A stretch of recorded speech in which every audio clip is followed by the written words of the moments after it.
En 1846, dans les registres paroissiaux de la Louisiane, 6 hommes furent enterrés le même jour avec la mention « mort de causes indéterminées ». Tous portaient la même mutilation. Tous travaillaient pour la même plantation. Et tous avaient partagé le même secret pendant près de 15 ans. Avant de continuer, abonnez-vous à cette chaîne et dites-nous dans les commentaires de quelle ville vous nous écoutez. Cette histoire n'a jamais été racontée dans son intégralité et elle mérite d'être entendue. Le delta du Mississippi, dans les années 1840, était un labyrinthe d'eau, de terre et de secrets. Les plantations s'étendaient comme des royaumes isolés, chacune gouvernée par ses propres lois, loin du regard des autorités de la Nouvelle-Orléans. Entre les méandres boueux du fleuve et les forêts de cyprès chauves qui semblaient avaler la lumière du jour, il existait des endroits où le temps s'arrêtait, où les cris ne portaient pas au-delà des limites des propriétés, où l'humanité elle-même semblait suspendue. La plantation Belmont s'étendait sur près de 2000 arpents de terre fertile, à environ 45 km au sud de la Nouvelle-Orléans, dans une région où le fleuve formait une courbe prononcée qui isolait naturellement le domaine du reste du monde. Pour y accéder, il fallait emprunter un chemin boueux qui serpentait entre les marécages pendant près de 2 heures. Un trajet que peu de visiteurs osaient entreprendre, surtout pendant la saison des pluies quand les routes devenaient impraticables et que les alligators sortaient de leurs tanières. La grande maison, construite dans le style créole avec ses larges galeries et ses colonnes blanches, dominait un paysage de champs de canne à sucre qui s'étendait jusqu'à l'horizon. Derrière elle, une rangée de cabanes d'esclaves formait un village miniature, et plus loin encore, caché derrière un rideau de saules pleureurs, se trouvait la sucrerie, un bâtiment massif de briques rouges d'où s'échappait une fumée noire pendant la saison de broyage. Monsieur Auguste Lavergne dirigeait cette plantation depuis 1828, après avoir hérité du domaine de son père. C'était un homme trapu d'une 50aine d'années, aux favoris grisonnants et au regard perpétuellement soupçonneux. Il prétendait descendre d'une famille de nobles français exilés après la Révolution, bien que personne n'ait jamais pu vérifier cette affirmation. Ce qui était certain, c'était sa réputation de maître sévère mais calculateur, qui préférait les punitions psychologiques aux châtiments corporels excessifs, non par bonté, mais parce qu'un esclave marqué ou mutilé valait moins sur le marché. Sa femme, Céleste, était une créole de la Nouvelle-Orléans, pâle et frêle, qui passait ses journées dans la grande maison à superviser les domestiques et à écrire de longues lettres à sa famille. Ils avaient 2 enfants. Édouard, 17 ans, qui étudiait le droit à la Nouvelle-Orléans et revenait rarement, et Amélie, 15 ans, une jeune fille silencieuse qui passait son temps à dessiner dans son journal intime les paysages désolés qui l'entouraient. Mais les véritables maîtres de Belmont, ceux qui contrôlaient le quotidien des près de 120 esclaves, étaient les 6 surveillants. Choisis avec soin par Lavergne lui-même, ces hommes formaient une hiérarchie cruelle et efficace qui maintenait l'ordre par la terreur et l'intimidation. Ils portaient tous des fouets enroulés à leur ceinture et des pistolets chargés, et ils se déplaçaient dans la plantation comme des prédateurs, toujours à l'affût de la moindre infraction, du moindre signe de rébellion. Le plus ancien était Silas Cartwright, un homme sec d'une 60aine d'années, aux yeux froids comme la glace, qui avait travaillé dans les plantations depuis l'âge de 14 ans. C'était lui qui avait formé les autres, qui leur avait enseigné les méthodes les plus efficaces pour briser la volonté sans détruire le corps, pour maintenir la peur sans provoquer la révolte. Il parlait rarement, mais quand il le faisait, sa voix portait le poids de l'autorité absolue. Matthias Brenner était le contremaître de la sucrerie, un Allemand arrivé en Louisiane 15 ans plus tôt, fuyant des dettes en Europe. Massif et brutal, il supervisait le broyage de la canne avec une obsession maniaque pour la production, ne tolérant aucun retard, aucune pause non autorisée.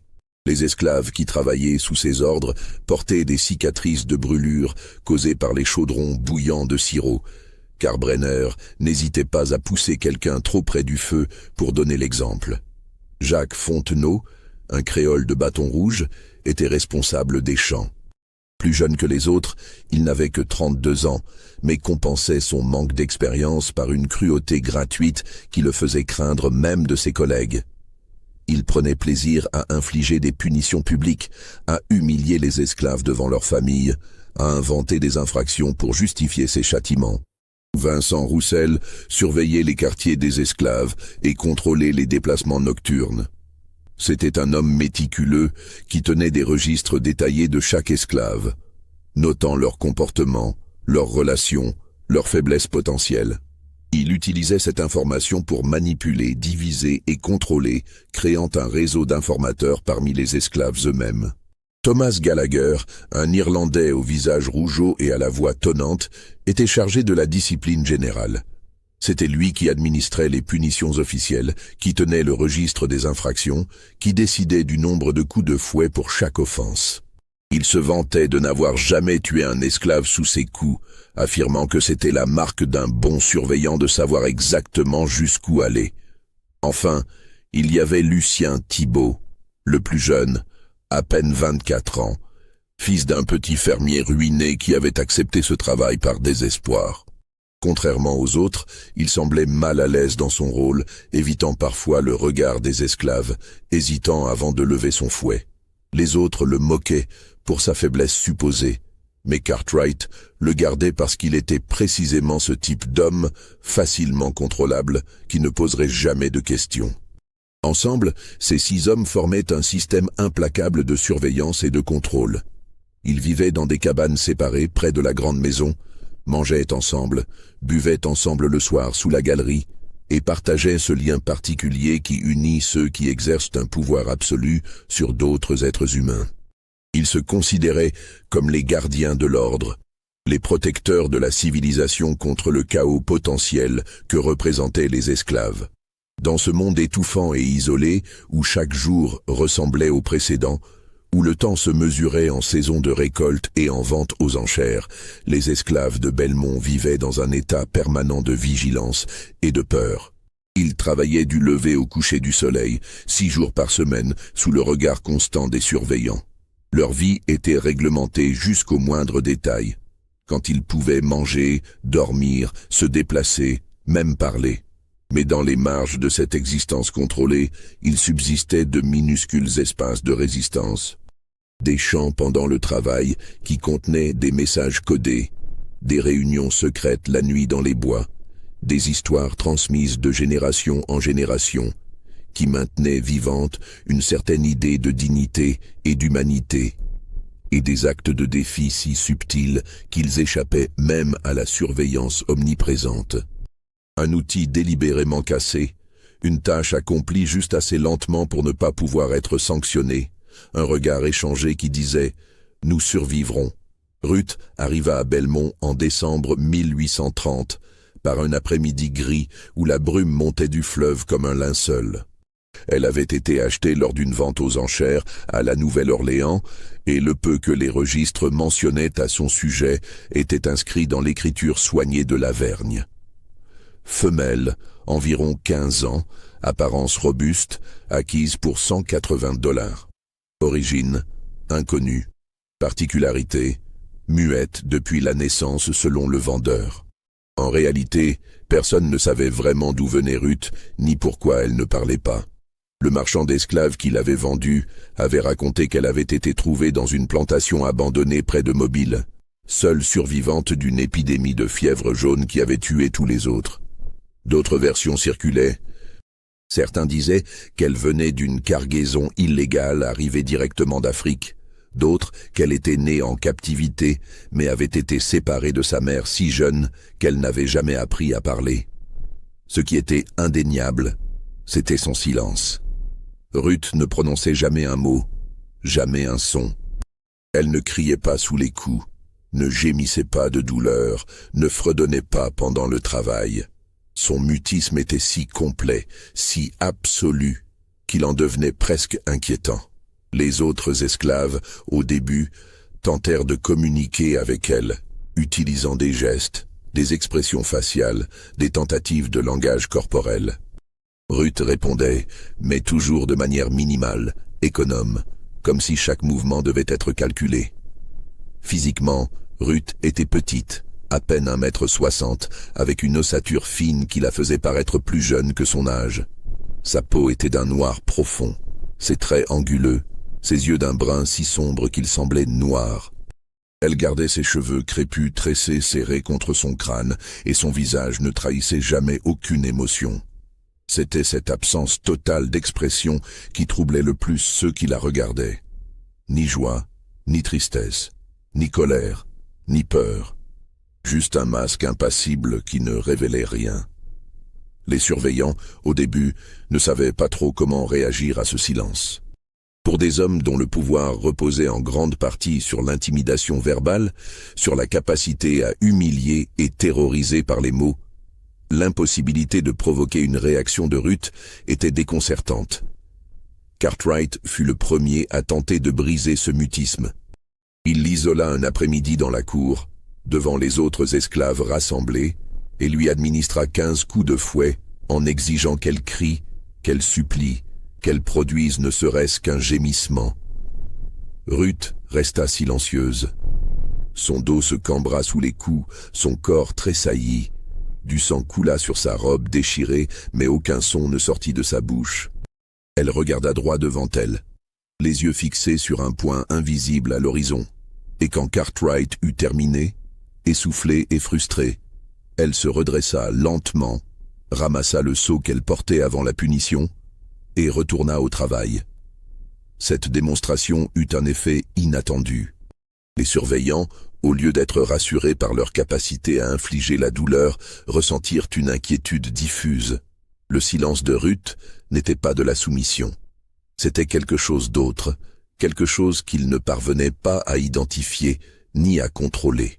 Dans les semaines qui suivirent, ils l'observèrent avec une attention particulière, cherchant une faille, un moment de faiblesse, quelque chose qui prouverait qu'elle était comme les autres. Mais Ruth continuait son travail avec une régularité mécanique. On l'affecta d'abord au champ, où elle coupait la canne du matin au soir sans ralentir son rythme, sans lever les yeux, sans interagir avec les autres. Puis à la cuisine de la grande maison, où elle épluchait les légumes, nettoyait les casseroles, accomplissait toutes les tâches qu'on lui donnait avec la même efficacité silencieuse. Puis au quartier des esclaves, où elle lavait les vêtements, réparait les toits de chaume, soignait les malades avec des herbes qu'elle cueillait dans les bois. Les autres esclaves développèrent avec elle une relation étrange. Certains la craignaient, superstitieux, murmurant qu'elle était possédée par des esprits ou qu'elle avait fait un pacte avec des forces obscures. D'autres la respectaient, admirant sa capacité à résister aux surveillants par son simple refus de leur donner satisfaction. D'autres encore l'ignoraient simplement, la considérant comme une anomalie dans leur existence déjà difficile.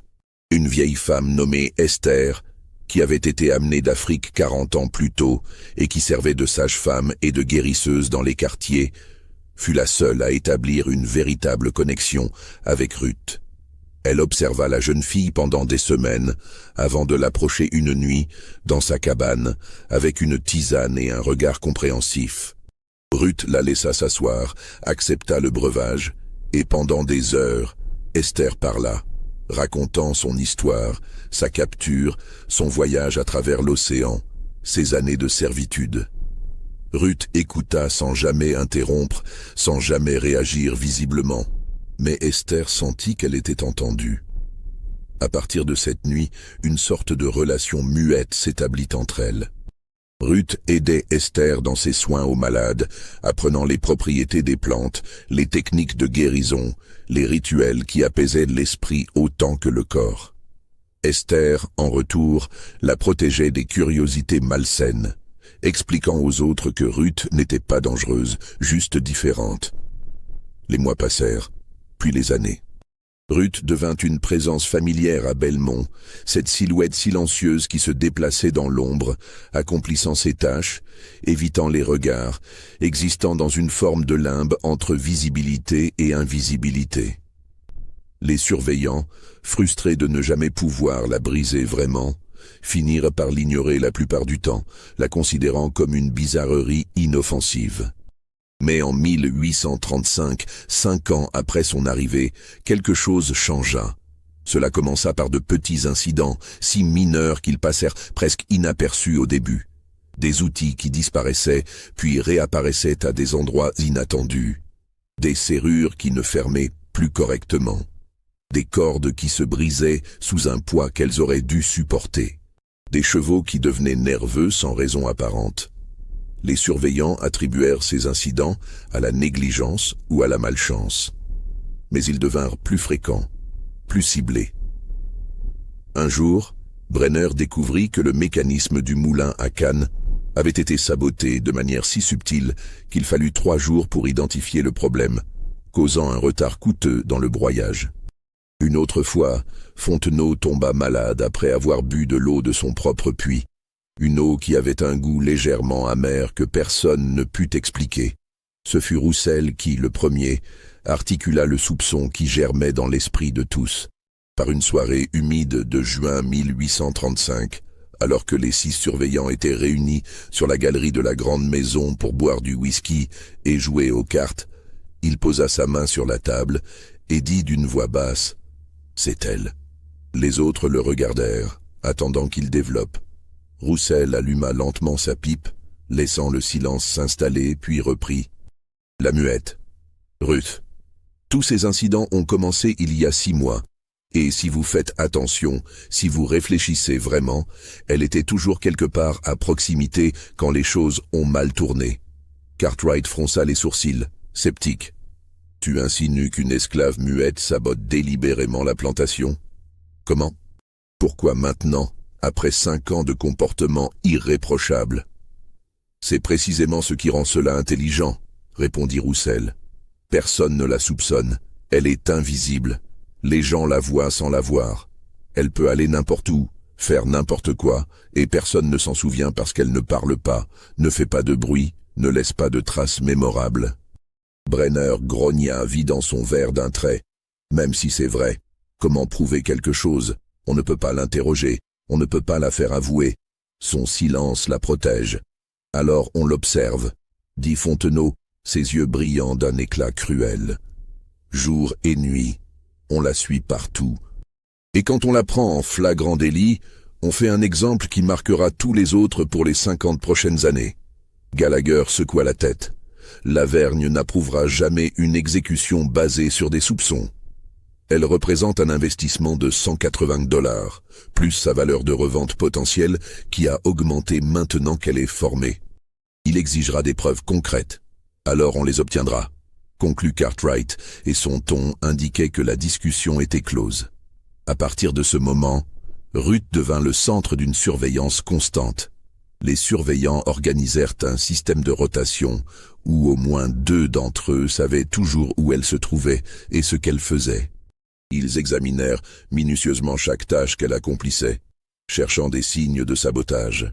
Ils fouillèrent sa cabane à plusieurs reprises, inspectant ses maigres possessions, cherchant des outils cachés, des substances suspectes, n'importe quoi qui pourrait constituer une preuve.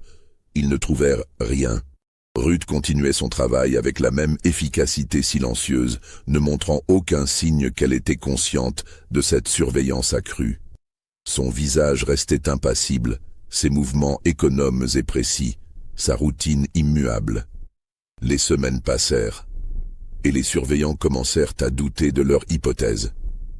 Puis, en août, Thibault disparut. Le matin du 12 août 1835 était étouffant, l'air si lourd d'humidité qu'il semblait tangible. Thibault avait été vu pour la dernière fois la veille au soir, quittant le dîner des surveillants pour faire sa ronde nocturne habituelle des quartiers des esclaves. Il devait vérifier que tous étaient dans leur cabane après le couvre-feu, compter les têtes, s'assurer qu'aucune réunion clandestine n'avait lieu dans les bois. Quand il ne se présenta pas pour le petit déjeuner le lendemain matin, les autres pensèrent d'abord qu'il avait trop bu et dormait encore. Mais lorsque Cartwright alla frapper à sa porte et ne reçut aucune réponse, une inquiétude commença à germer. Ils forcèrent la porte pour découvrir que Thibault n'avait pas dormi dans son lit. Ses affaires étaient toutes là, son pistolet sur la table de chevet, sa veste pendue au crochet près de la porte. Seul son fouet manquait. Une recherche fut immédiatement organisée. Lavergne lui-même participa, conscient que la disparition d'un surveillant était un événement grave qui pourrait déclencher une investigation des autorités de la Nouvelle-Orléans. Ils passèrent au peigne fin toute la plantation, les champs, la sucrerie, les marécages environnants, les bois de cyprès. Ils interrogèrent tous les esclaves, un par un, cherchant des témoins, des informations, n'importe quel indice. Personne n'avait rien vu. Personne n'avait rien entendu. Les esclaves gardaient leurs yeux baissés en répondant aux questions, leur voix neutre, leur visage fermé. La solidarité silencieuse qui les unissait face au maître s'était refermée comme un mur impénétrable. Ce fut 3 jours plus tard qu'on retrouva le corps de Thibault. Un groupe d'esclaves qui travaillait à drainer un nouveau champ découvrit ses restes à moitié enfoncés dans la boue d'un marécage isolé à près d'1 kilomètre de la plantation.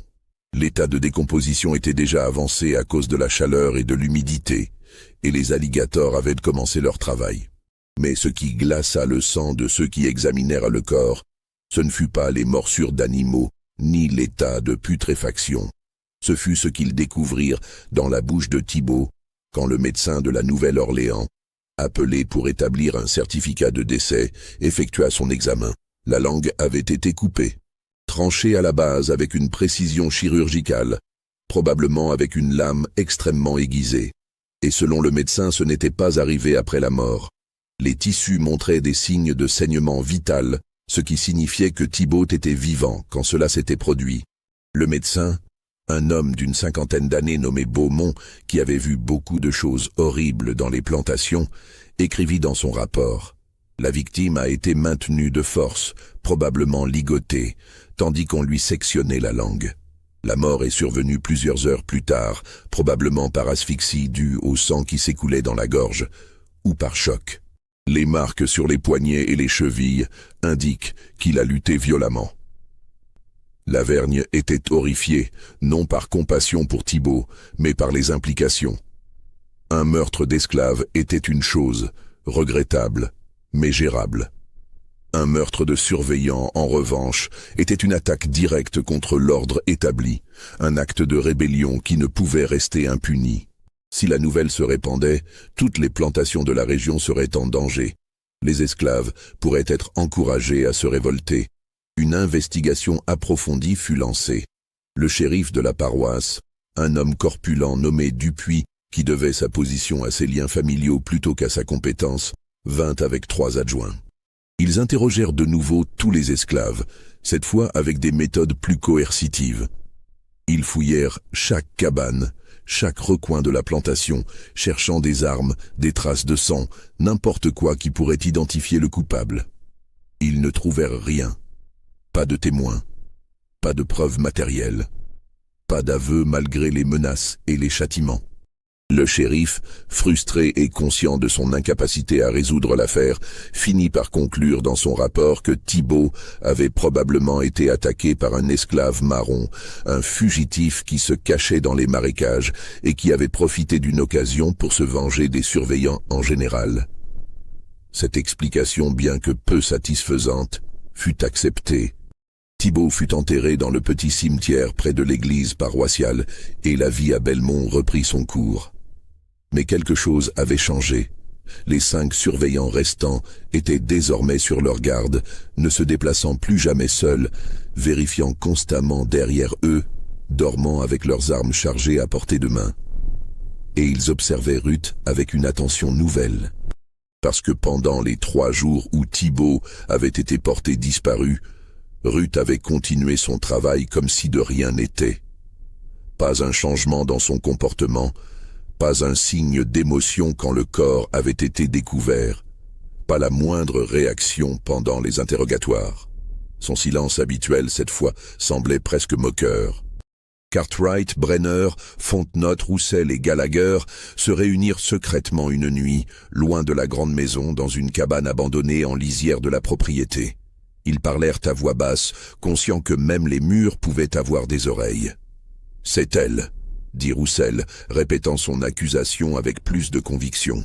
« Je le sais, je le sens. »« Ah, des sentiments ne sont pas des preuves, » répliqua Gallagher. « Le shérif n'a rien trouvé. Le médecin n'a rien trouvé. Comment une petite esclave muette aurait-elle pu maîtriser Thibaut, un homme armé et entraîné? Peut-être qu'il ne s'attendait pas à une attaque d'elle, suggéra Fontenot. Peut-être qu'elle l'a pris par surprise. Elle est petite, discrète. Il ne l'aurait pas vue comme une menace. Brenner cracha par terre, son visage rouge de colère et de peur. Muette ou pas, si c'est elle, on doit la faire parler, la faire avouer, peu importe les méthodes. Et si elle avoue, puis quoi? Demanda Cartwright, sa voix froide et calculatrice. On la livre au shérif, on organise une exécution publique. La Vergne perdrait son investissement, et nous deviendrions la risée des autres plantations, les surveillants qui se sont fait avoir par une esclave muette. Un silence lourd tomba sur le groupe. Ils savaient tous que Cartwright avait raison. Admettre qu'ils avaient été vaincus par Ruth serait admettre leur propre incompétence, leur propre vulnérabilité. Cela remettrait en question toute la structure de pouvoir sur laquelle reposait le système des plantations. « Alors qu'est-ce qu'on fait ?» demanda finalement Gallagher. Cartwright regarda chacun d'eux lentement, ses yeux froids reflétant la lueur de la lanterne. « On ne fait rien, pour l'instant.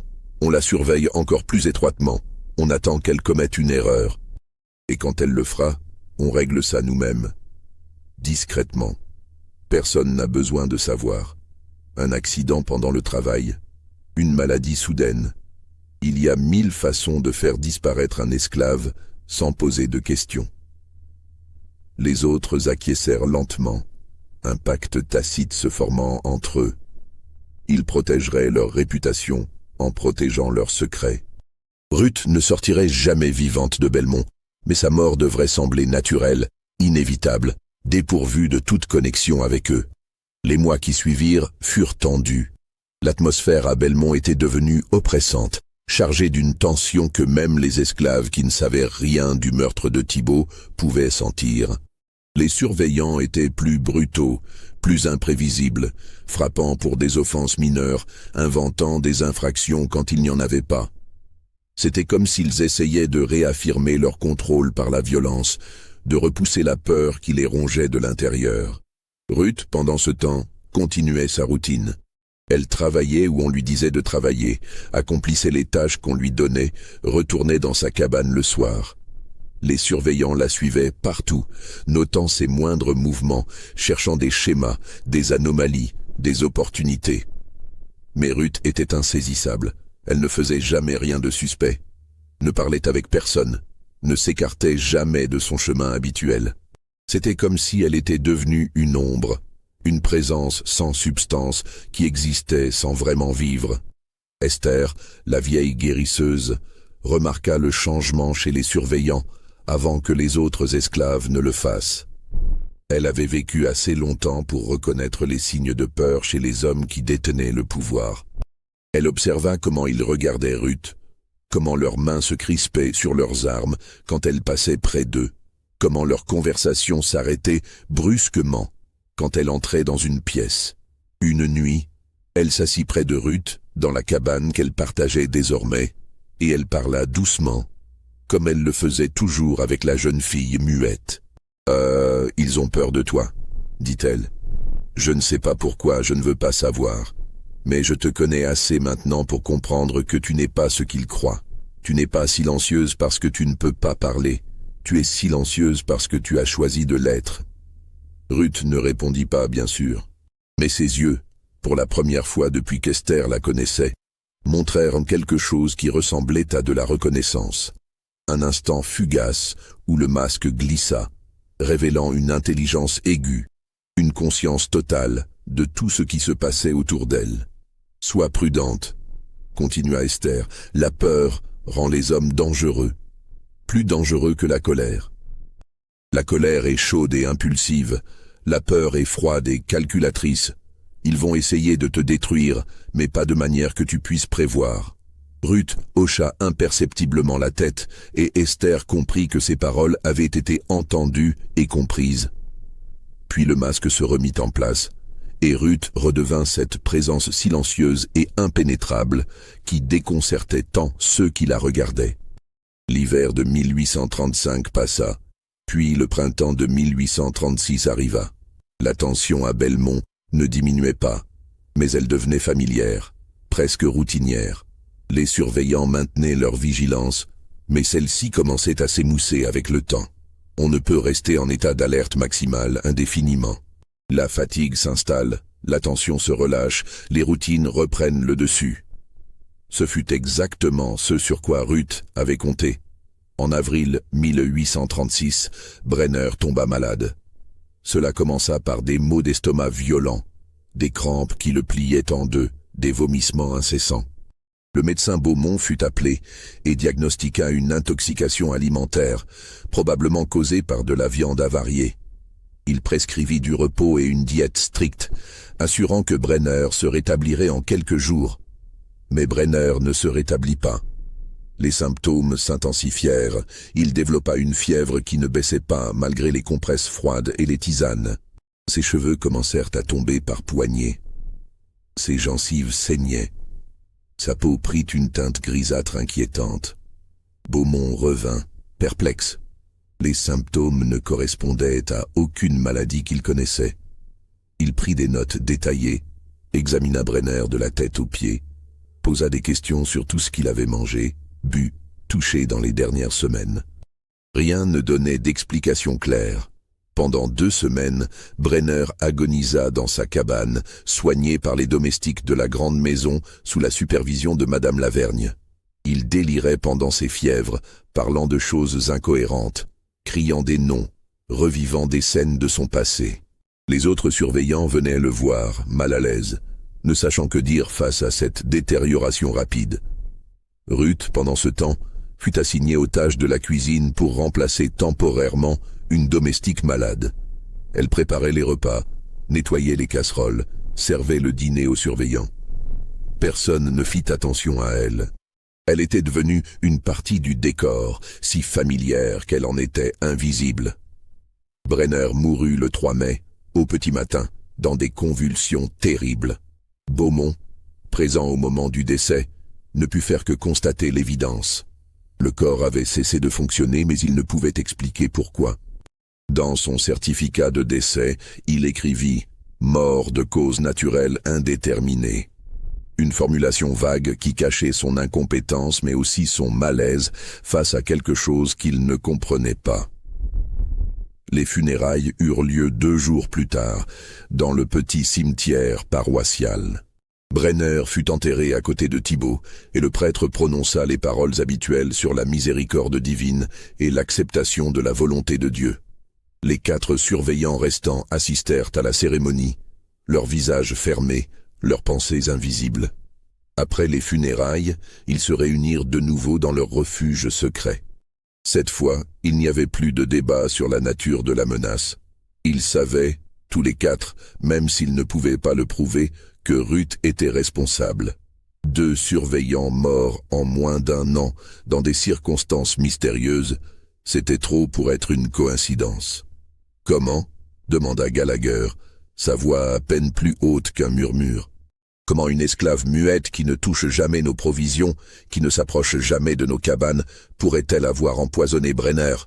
Elle était dans la cuisine, » répondit Roussel, « pendant les 2 semaines précédant sa maladie. Elle préparait les repas que nous mangions tous. Pourquoi seulement Brenner a été affecté ?» Fontenot frappa du poing sur la table. « Parce qu'elle est plus intelligente que nous tous réunis. Elle sait qu'elle est surveillée. Elle sait qu'elle ne peut pas agir de manière évidente. Alors elle attend, elle observe, elle trouve des opportunités si subtiles que nous ne les voyons pas. Thibaut était le plus faible d'entre nous, dit Cartwright lentement, analysant la situation comme un stratège militaire. Le plus hésitant, le plus susceptible de baisser sa garde. Brenner était le plus brutal, celui qui avait causé le plus de souffrance dans la sucrerie. Il y a une logique dans ses choix. Ce n'est pas aléatoire. C'est calculé. Un silence pesant s'installa. La réalisation de ce qu'impliquaient les paroles de Cartwright était terrifiante. Ruth n'agissait pas par impulsion ou par rage aveugle. Elle exécutait un plan qui avait probablement commencé des années plus tôt, qui se déroulait avec une patience et une précision effrayantes. Qui sera le prochain ? demanda Gallagher, et pour la première fois, sa voix trahissait une peur réelle. Nous tous, répondit Cartwright, si nous ne l'arrêtons pas. Maintenant. Comment? Insista Roussel. On ne peut pas l'exécuter sans preuve. On ne peut pas simuler un accident alors qu'elle est sous surveillance constante. On ne peut même pas l'interroger parce qu'elle ne parle pas. Qu'est-ce qui nous reste? Fontenot se pencha en avant, ses yeux brillants d'une lueur malsaine. On l'a fait parler. Elle est muette, imbécile, cracha Gallagher. Peut-être, peut-être pas. Fontenot sourit, un sourire qui n'avait rien d'humain. J'ai entendu parler d'une méthode, utilisée dans les Caraïbes pendant les révoltes d'esclaves. On appelle ça la confession forcée. On met la personne dans une situation où le silence devient impossible. Ou même un muet doit trouver un moyen de communiquer. Développe, ordonna Cartwright. Ce que Fontenot décrivit ensuite glaça le sang même des hommes endurcis qu'étaient les autres surveillants. C'était une forme de torture psychologique et physique combinée, conçue pour briser la volonté et forcer l'aveu même de ceux qui ne pouvaient pas parler. Cela impliquait l'isolement, la privation sensorielle, l'introduction progressive de la douleur et surtout la manipulation de la perception du temps et de la réalité. « Et si elle ne parle toujours pas ?» demanda Roussel. « Alors au moins, on saura qu'elle est vraiment muette, » répondit Fontenot. « Et on pourra la détruire sans culpabilité, sachant que nous avons fait tout notre possible pour confirmer nos soupçons. » Cartwright réfléchit longuement, pesant les options. C'était risqué. Si Lavergne découvrait ce qu'il projetait, il pourrait les renvoyer, voire les poursuivre en justice pour destruction de propriété. Mais l'alternative était d'attendre passivement qu'ils soient tous tués un par un. « D'accord, » dit-il finalement. « Mais nous devons être prudents. Personne ne doit savoir. Nous choisissons un moment où Lavergne et sa famille sont absents. Nous faisons venir Ruth dans un endroit isolé. Et nous faisons ce qui doit être fait. » L'opportunité se présenta 3 semaines plus tard. Lavergne devait se rendre à la Nouvelle-Orléans pour des affaires qui le retiendraient 1 semaine entière. Il emmènerait sa femme et sa fille avec lui, laissant la plantation sous la supervision des surveillants. Son fils Édouard était déjà en ville pour ses études et ne reviendrait pas avant l'été. Le soir du départ de Lavergne, les 4 surveillants mirent leur plan à exécution. Ils envoyèrent de chercher Ruth sous prétexte d'une tâche urgente à accomplir dans la vieille cabane abandonnée en lisière de propriété.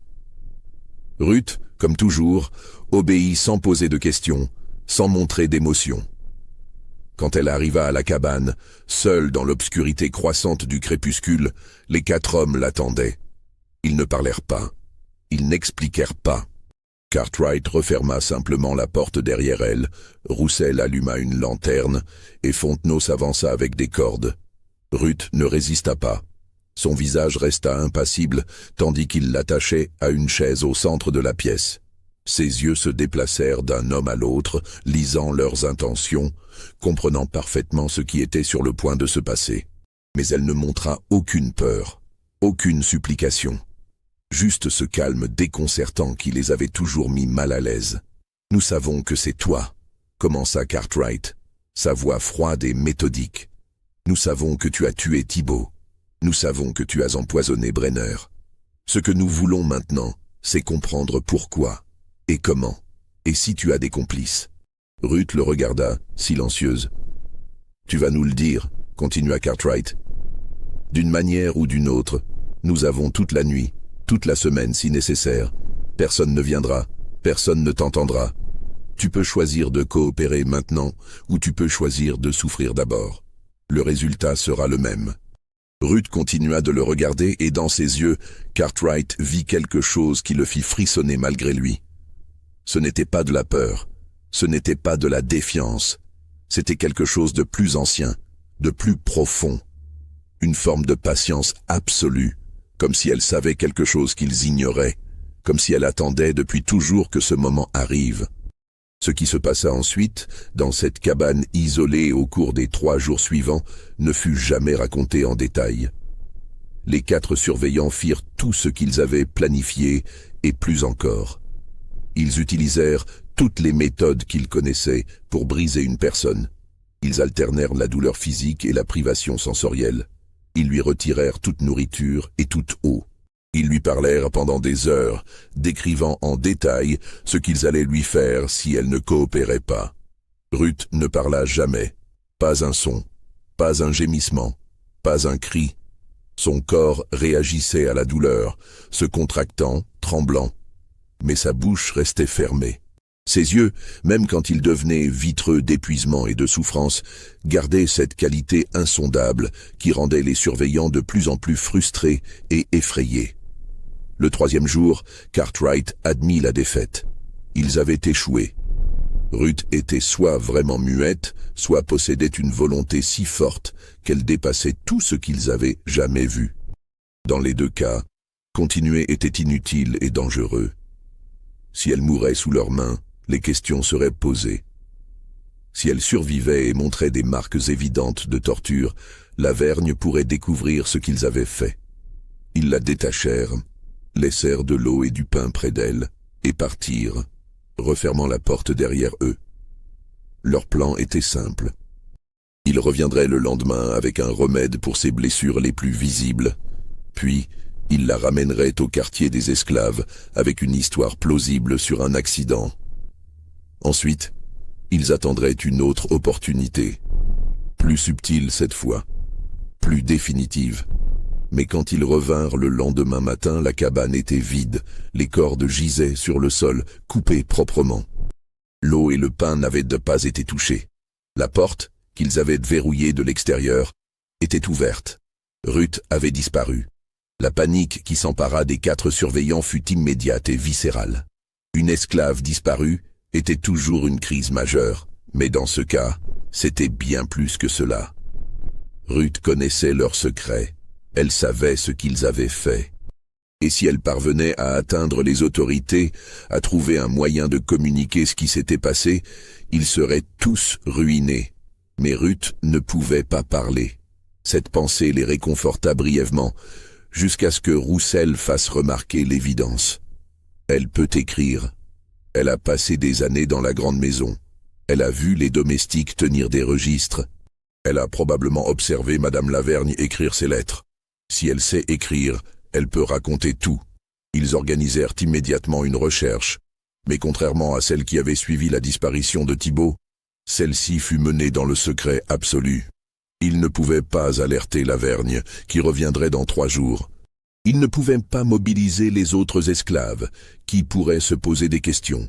Ils devaient retrouver Ruth eux-mêmes, discrètement, avant que quiconque ne remarque son absence. Les marécages autour de Belmont s'étendaient sur des kilomètres dans toutes les directions. C'était un labyrinthe d'eau stagnante, de boue profonde, de végétation dense et de dangers innombrables. Alligators, serpents venimeux, insectes porteurs de maladies, sable mouvant. Peu d'esclaves osaient s'aventurer loin dans ces terres hostiles et ceux qui le faisaient rarement revenaient. Mais Ruth avait grandi dans ces marécages, dans un sens. Depuis son arrivée à Belmont, elle avait exploré chaque recoin de la propriété, collectant des herbes pour Esther, apprenant à lire les signes de la nature, à naviguer dans l'apparente confusion de l'environnement. Si quelqu'un pouvait survivre dans ces étendues sauvages, c'était elle. Les surveillants passèrent 2 jours à fouiller les marécages, pataugeant dans la boue jusqu'aux genoux, scrutant chaque ombre, chaque mouvement. Ils trouvèrent des traces, des empreintes de pieds nus dans la terre molle, des branches cassées qui indiquaient un passage récent. Mais les pistes disparaissaient toujours, se perdaient dans l'eau ou se mélangeaient avec celles des animaux. La nuit du 2e jour, épuisés et frustrés, ils campèrent dans une clairière au milieu des marécages. Ils allumèrent un petit feu, plus pour le réconfort psychologique que pour la chaleur, et restèrent assis en silence, chacun perdu dans ses pensées. Ce fut Gallagher qui rompit le silence. « Elle ne court pas, dit-il lentement. Elle ne se cache pas pour s'échapper. Elle se cache pour nous observer. » Les autres le regardèrent, attendant qu'il développe. « Réfléchissez, continua Gallagher. Si elle voulait vraiment s'échapper, elle aurait profité de ces 3 jours pendant que nous étions occupés avec elle. Elle aurait pris de l'avance, se serait dirigée vers le nord, aurait cherché l'aide des abolitionnistes. Mais elle est restée à proximité. Elle nous suit. Elle attend. Attend quoi? Demanda Fontenot, sa voix tendue.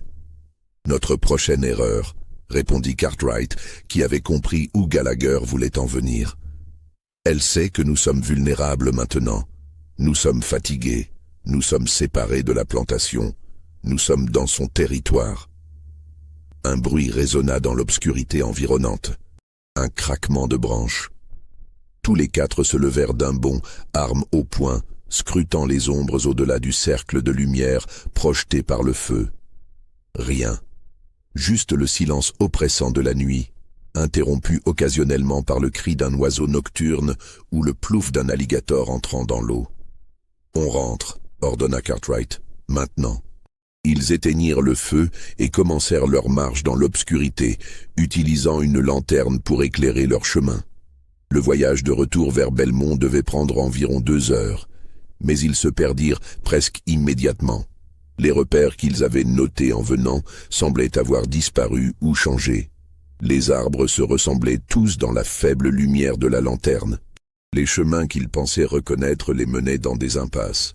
Après 1 heure de marche frustrante, ils réalisèrent qu'ils tournaient en rond.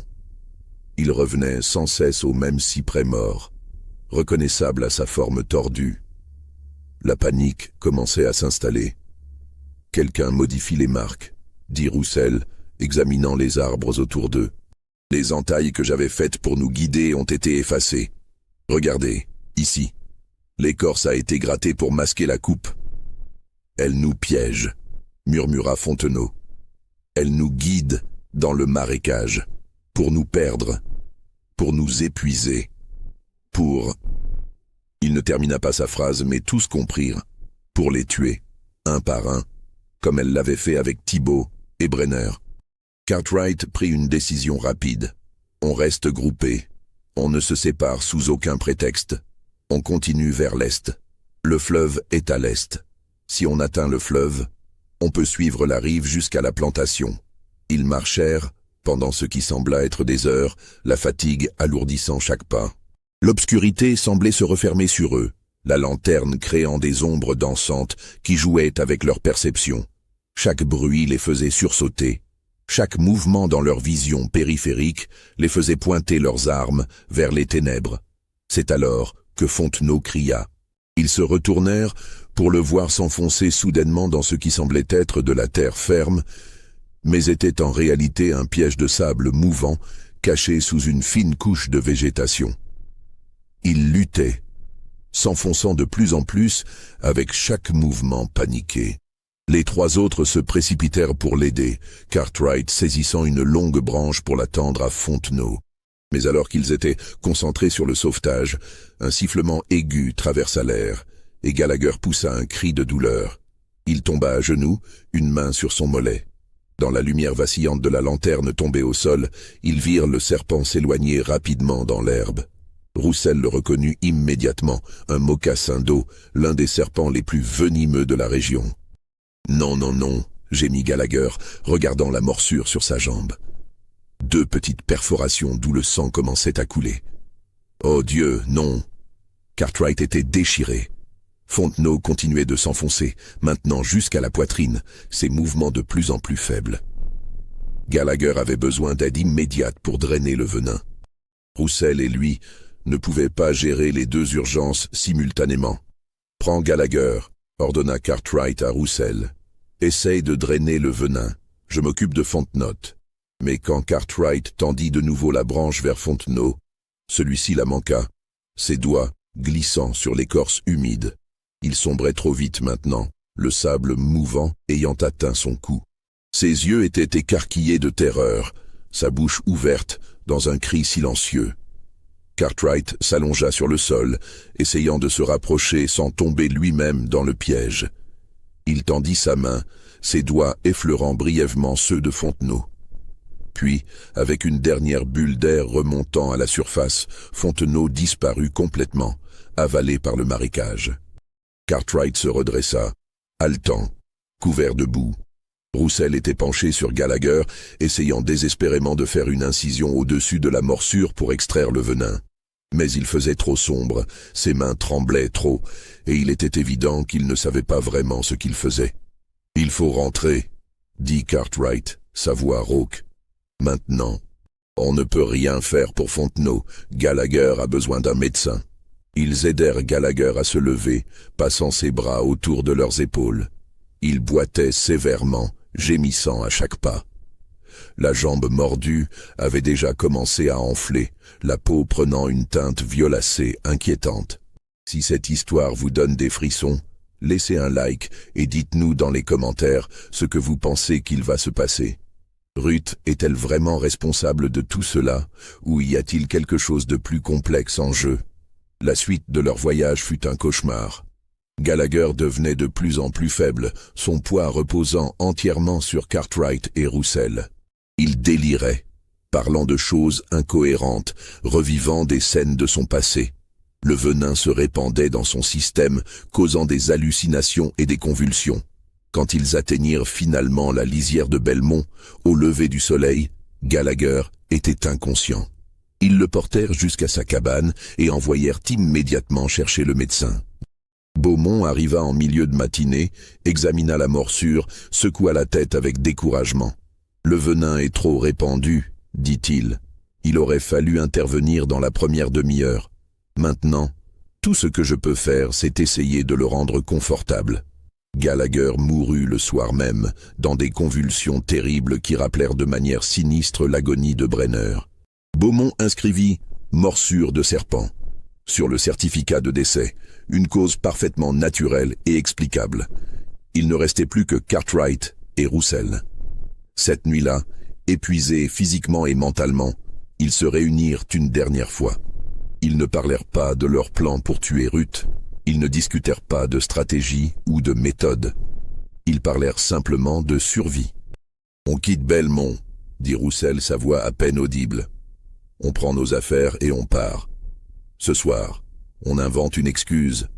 On dit que... » « Lavergne revient demain », l'interrompit Cartwright. « Si on disparaît maintenant, juste après la mort de 3 surveillants, les questions seront posées.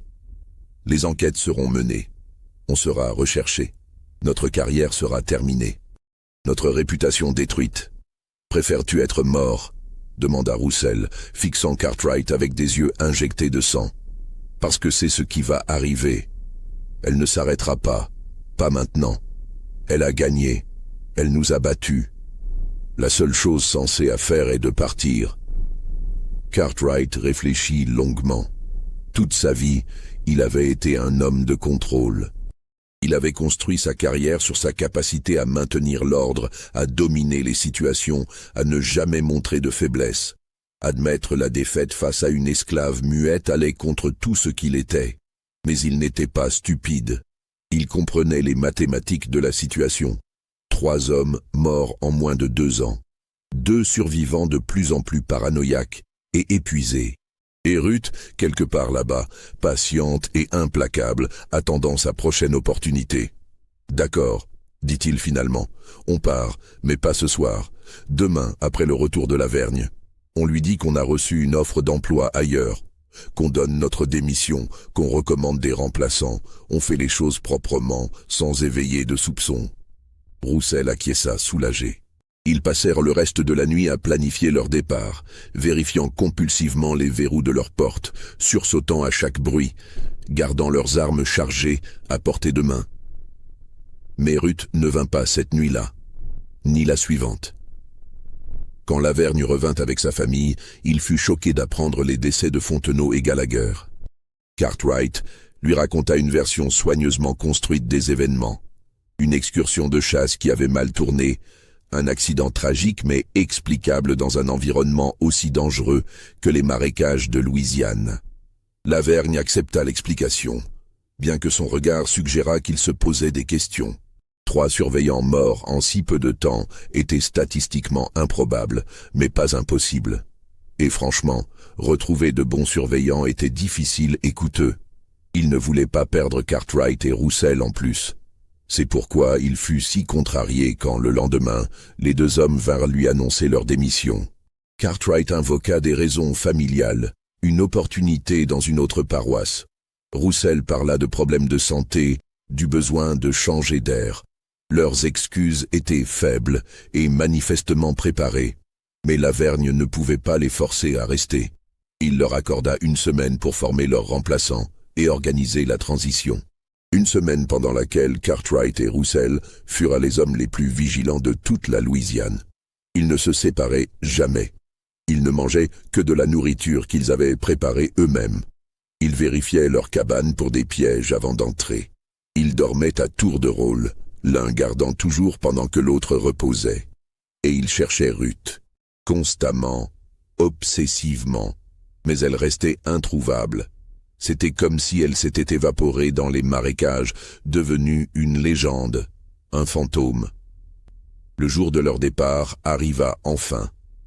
Cartwright et Roussel chargèrent leurs maigres possessions dans une charrette louée et se préparèrent à partir vers la Nouvelle-Orléans. Lavergne leur serra la main, leur souhaita bonne chance avec une froideur qui trahissait sa désapprobation. Ils étaient presque à la limite de la propriété quand ils réalisèrent qu'ils avaient oublié quelque chose. Cartwright jura et fit demi-tour vers sa cabane, disant à Roussel de l'attendre avec la charrette. Ce fut une erreur fatale. Quand Cartwright entra dans sa cabane pour récupérer un livre qu'il avait laissé sous son lit, il trouva Ruth assise sur sa chaise, l'attendant. Son premier réflexe fut de dégainer son pistolet, mais ses mains ne bougèrent pas. Elles restèrent paralysées à ses côtés, incapables de répondre aux ordres frénétiques de son cerveau. Ce n'était qu'alors qu'il réalisa qu'il se sentait étrange depuis le petit déjeuner. Un léger engourdissement dans ses membres, une difficulté à coordonner ses mouvements. Ruth se leva lentement. Dans sa main, elle tenait un petit couteau, le genre utilisé pour éplucher les légumes dans la cuisine. La lame était parfaitement aiguisée, brillante à la lumière du matin qui filtrait par la fenêtre. Cartwright voulut crier et appeler Roussel à l'aide, mais sa voix ne produisit qu'un gargouillement incompréhensible. Sa langue semblait trop épaisse dans sa bouche, ne répondant plus à sa volonté. « Curare », dit soudainement Ruth, et sa voix était claire, précise, sans aucune trace d'accent ou d'hésitation. C'est le nom que les Blancs donnent à ce poison. Les Indiens d'Amérique du Sud l'utilisent sur leurs flèches. Quelques gouttes dans votre café ce matin. Juste assez pour paralyser, mais pas assez pour tuer rapidement. Vous resterez conscient pour tout ce qui va suivre. Cartwright la fixait, horrifié non seulement par la paralysie qui s'emparait de son corps, mais par le fait qu'elle parlait. Ruth, la muette, parlait avec l'aisance de quelqu'un qui avait toujours su le faire. Vous vous demandez si j'ai toujours pu parler, continua Ruth, s'approchant lentement. La réponse est oui, depuis ma naissance, depuis toujours. Le silence était un choix, un outil, le plus puissant que je possédais. Elle se plaça derrière lui, et il sentit ses mains le pousser doucement vers la chaise. Son corps obéit mollement, s'effondrant sur le siège. Ruth commença à l'attacher avec des cordes qu'elle avait préparées, travaillant avec une efficacité qui suggérait une pratique considérable. « Vous voulez savoir pourquoi ?» dit-elle, serrant les nœuds. « C'est ce que les hommes comme vous veulent toujours. Des explications, des justifications, comme si comprendre rendait les choses acceptables. » Elle vint se placer devant lui, le regardant droit dans les yeux. Thibault avait violé 3 filles esclaves, les plus jeunes de la plantation. Il croyait que personne ne le savait, que son statut de surveillant le protégeait. Brenner avait jeté un enfant de 6 ans dans une chaudière de sirop bouillant pour avoir volé un morceau de canne. L'enfant a survécu mais est resté défiguré, brûlé sur tout le corps. Fontenot prenait plaisir à séparer les familles, à vendre les enfants loin de leur mère, juste pour voir leur douleur. Gallagher avait tué mon ami Moses en le fouettant, puis avait prétendu que c'était une mort naturelle. Roussel, elle s'interrompit, écoutant. Des pas s'approchaient. Roussel venait voir ce qui prenait tant de temps à Cartwright. Ruth posa un doigt sur ses lèvres, dans un geste presque joueur, puis se glissa dans l'ombre derrière la porte. Quand Roussel entra, elle fut sur lui en un instant. Le couteau trouva les points précis qu'elle avait mémorisés, ceux qui paralyseraient sans tuer immédiatement. Roussel s'effondra, ses yeux écarquillés de terreur et d'incompréhension. Ruth le traîna jusqu'à une autre chaise, l'attacha à côté de Cartwright. Maintenant, ils étaient deux à regarder, impuissants, tandis qu'elle préparait ses instruments. Roussel, continua-t-elle, reprenant où elle s'était arrêtée, tenait des registres détaillés de chaque esclave. Pas pour le travail, pour le contrôle. Il notait nos faiblesses, nos peurs, nos attachements. Puis il utilisait ces informations pour nous briser. Il a forcé une femme à regarder pendant qu'il vendait ses 3 enfants en lui disant que c'était sa faute pour avoir été trop attachée à eux. Elle posa le couteau sur la table à côté d'autres outils qu'elle avait rassemblés. Puis elle commença à parler, racontant une histoire qui expliquait tout. « Je m'appelle Ruth, dit-elle, mais ce n'est pas le nom que mes parents m'ont donné. Je ne me souviens plus de ce nom. Il y a trop longtemps. J'avais 5 ans quand les marchands d'esclaves sont venus dans notre village. Ils ont brûlé les cases, tué les hommes qui résistaient, enchaîné les femmes et les enfants. Mon père a essayé de me cacher, mais ils l'ont trouvé et battu à mort devant moi. Ma mère a hurlé, et ils lui ont coupé la langue pour la faire taire. Sa voix restait calme, factuelle, comme si elle racontait l'histoire de quelqu'un d'autre. Sur le bateau qui nous emmenait vers ce continent, ma mère est morte. Elle s'est laissée mourir de faim plutôt que de vivre dans l'esclavage. Avant de mourir, elle m'a fait promettre quelque chose. Elle ne pouvait plus parler, mais elle a pris mes mains, elle a touché ma bouche, puis elle a secoué la tête. Elle m'a fait comprendre que je devais être silencieuse, que le silence me protégerait, que les maîtres ne peuvent pas contrôler ce qu'ils ne comprennent pas.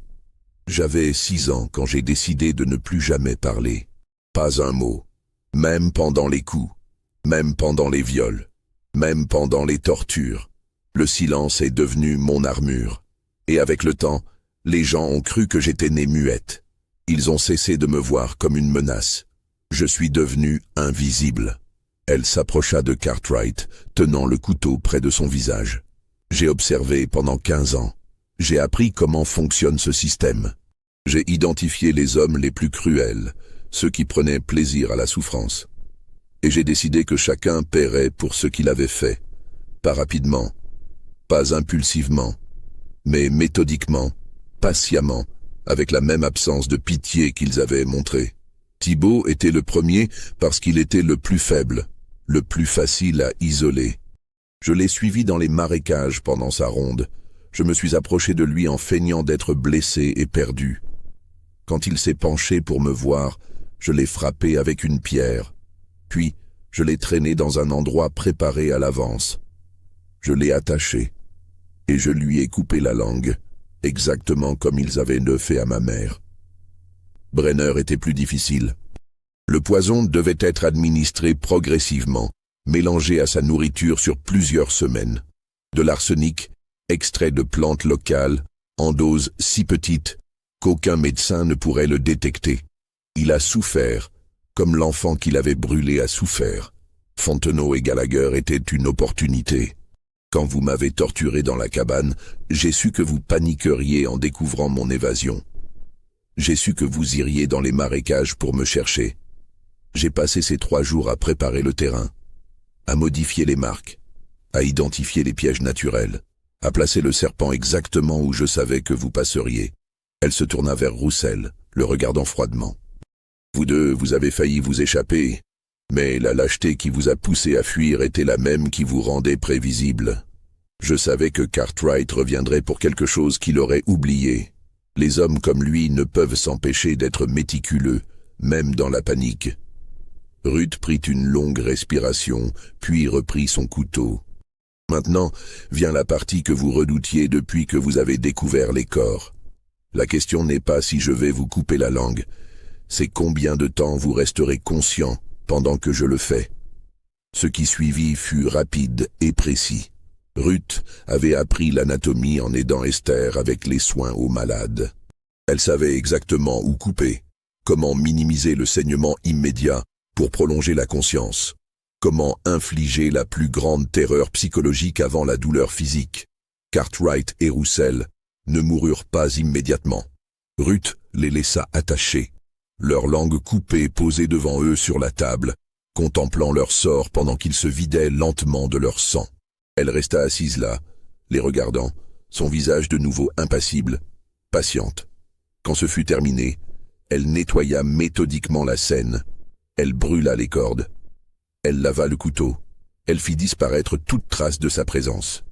Puis elle traîna les corps l'un après l'autre dans les marécages, les disposant de manière à suggérer qu'ils s'étaient entretués dans une dispute qui avait mal tourné. C'était plausible. Deux hommes sous pression, paranoïaques, épuisés, se retournant l'un contre l'autre dans un moment de folie.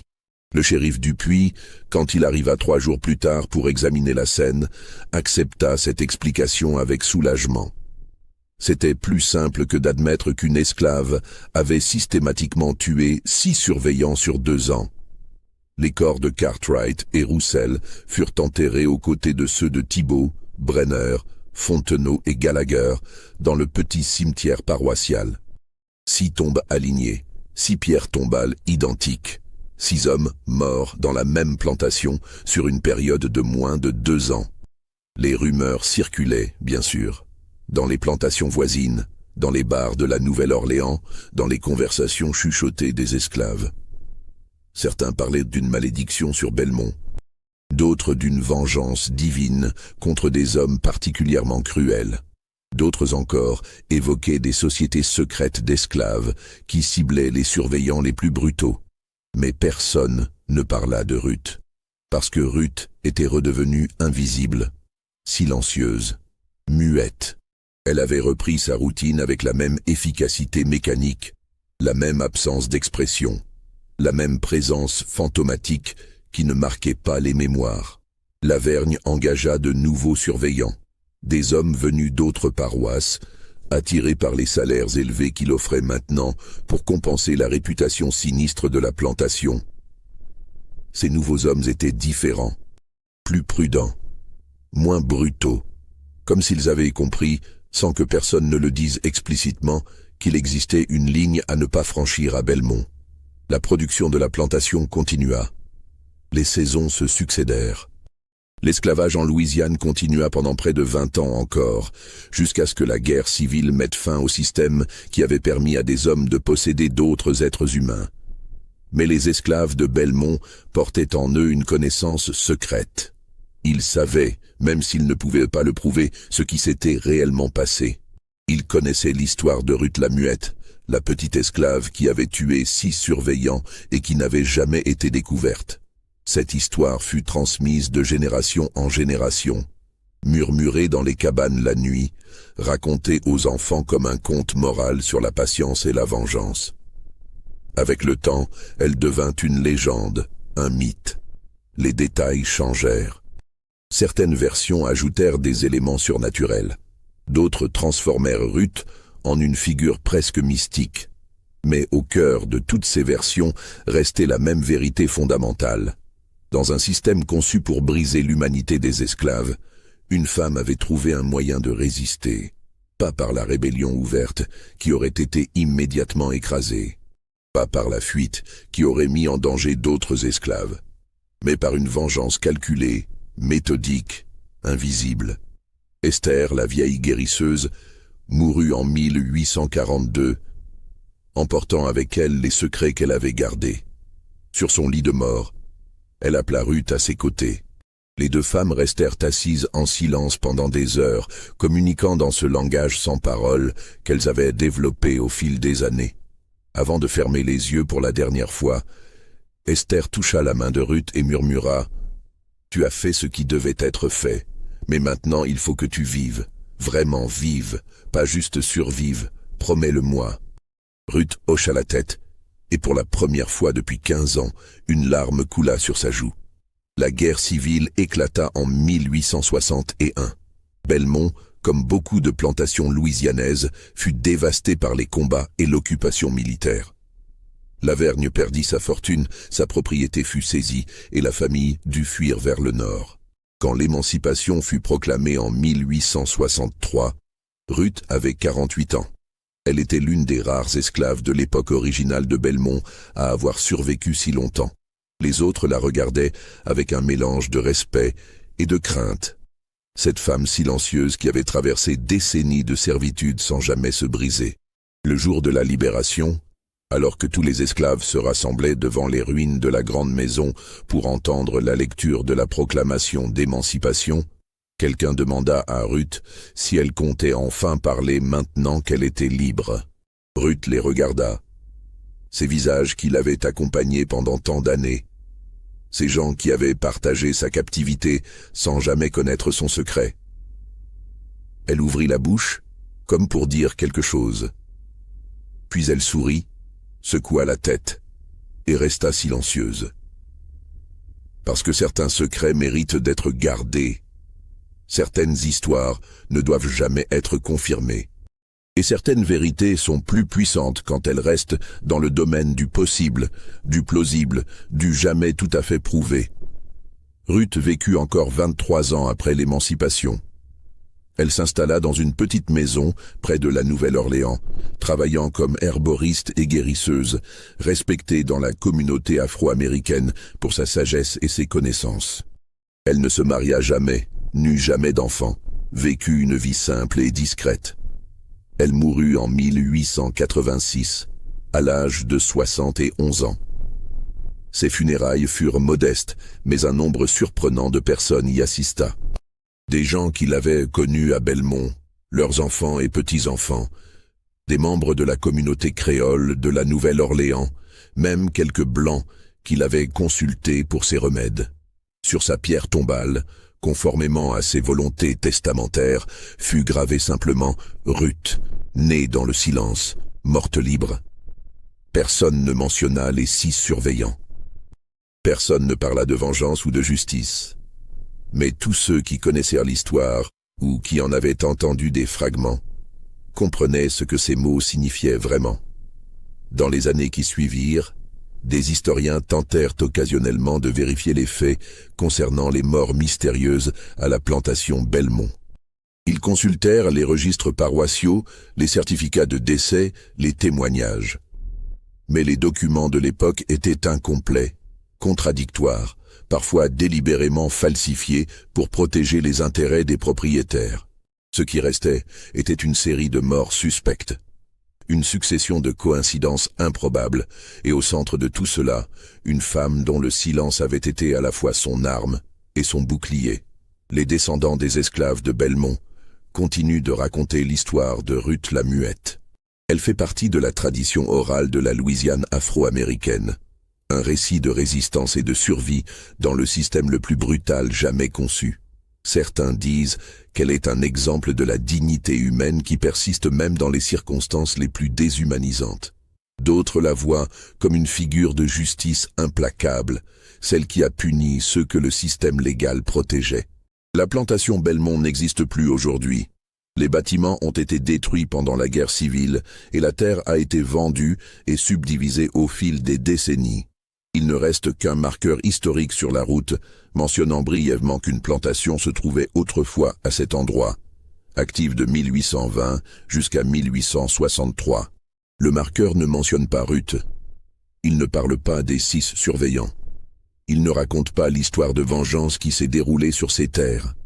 Parce que l'histoire officielle, celle qui est gravée dans la pierre et les documents, préfère oublier les vérités inconfortables. Les actes de résistance qui remettent en question la narrative simpliste du passé. Mais l'histoire non officielle, celle qui vit dans les mémoires et les récits transmis, garde vivante la vérité de ce qui s'est passé. Elle rappelle que derrière chaque silence, il peut y avoir une voix qui a choisi de ne pas parler. Que derrière chaque apparence de soumission, il peut y avoir une volonté de faire. Alors, qu'en pensez-vous ? L'histoire de Ruth la Muette s'est-elle vraiment déroulée comme cela? Était-elle vraiment responsable de toutes ces morts, ou était-ce une série de coïncidences tragiques qui ont donné naissance à une légende? Les registres historiques ne donnent pas de réponse définitive. Le silence de Ruth, qu'elle ait été stratégique ou authentique, reste intact même après plus d'un siècle. Si cette histoire vous a fasciné, bouleversé ou fait réfléchir, laissez un commentaire ci-dessous. Partagez vos théories, vos questions, vos réactions. Abonnez-vous pour plus d'histoires comme celle-ci. Ces récits oubliés ou délibérément effacés qui révèlent des vérités profondes sur la nature humaine et le prix de la justice. Et posez-vous cette question. Combien d'autres histoires comme celle de Ruth existent, enterrées dans les archives poussiéreuses, étouffées par les récits officiels, attendant qu'on les exhume et qu'on leur rende la voix qu'elles n'ont jamais eue de leur vivant. Le silence de Ruth a duré 15 ans pendant sa captivité, puis 73 ans jusqu'à sa mort en femme libre. Mais son histoire, elle, refuse de se taire. Elle continue de raisonner, de questionner, de nous rappeler que la justice véritable ne se trouve pas toujours dans les tribunaux et les lois, mais parfois dans les actes secrets de ceux qui n'ont aucun autre recours. Partagez cette histoire avec ceux qui ont besoin de l'entendre. Avec ceux qui comprennent que l'histoire n'est jamais aussi simple qu'on nous l'enseigne. Avec ceux qui savent que derrière chaque silence, il y a toujours une histoire qui demande à être racontée. Ruth la muette. 6 surveillants morts. Un secret gardé pendant plus d'un siècle.